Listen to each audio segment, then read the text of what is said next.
would you put your grandchildren on a remotely piloted passenger carrying aircraft? Absolutely. Okay, I wouldn't yet.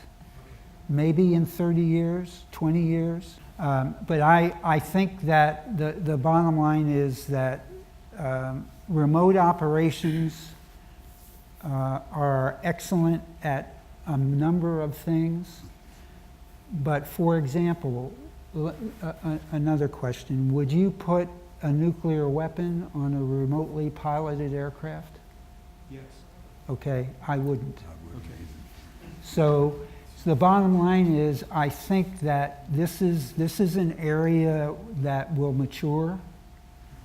Fred Smith from FedEx is working diligently on remotely piloted cargo carrying aircraft.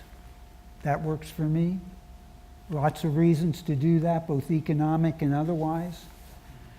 But the bottom line is, I think that we are just in the beginning of this process, and it's probably another 20 or 30 years before we fully appreciate and have confidence in what artificial intelligence and so on can bring to the table.